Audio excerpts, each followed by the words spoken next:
So my question is, should we believe in that like the qualities of vegetarianism, non-alcoholism, celibacy, practice them so that we make our body fit, so that the kriya of 11 minutes will be more effective? See, this is what I've been saying right through.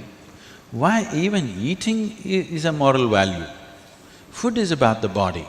We must eat what is suitable for this body. But right now you're talking about making food into a habit. I want to tell you, there is no such thing as good habit and bad habit. Habit means you are functioning unconsciously.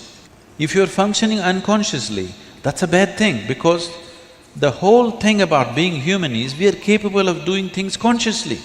That is the beauty of being human, that we can do everything consciously. What an animal does unconsciously, we can do the same thing consciously. We can eat unconsciously or we can eat consciously. We can breathe unconsciously or we can breathe consciously. Everything that we can do it consciously. The moment we do something consciously, suddenly that human being looks very refined and wonderful. Just because somebody walks and speaks consciously, doesn't he become a beautiful human being? Yes or no?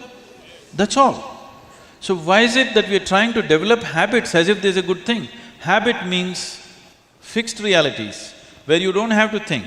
You get up in the morning and it'll happen to you. No, don't try to automize your life. That is not efficiency, that is the efficiency of the machine. This one is supposed to function intelligently and consciously. Nobody is expecting it to function like a machine. So, about food and stuff, food must be suitable for the body that we eat for. It is for the body. This is a building material for this body, the food that you're eating. What is the appropriate food? Unfortunately, is all messed up right now. Traditionally, we ate very sensibly in this country, but these 1,000 years of innovations have brought other kinds of food cultures, and today the national diet is pizza or pasta. What is it? Which is one? I don't know. Both were competing.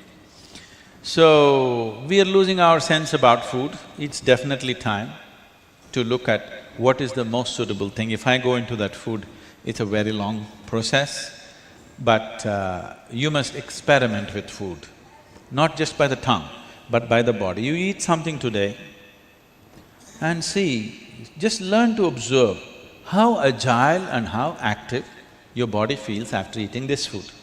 If it feels like it wants to go to the grave, that's not good food. If it feels like it wants to be alive after eating this, except coffee, because that's a stimulant.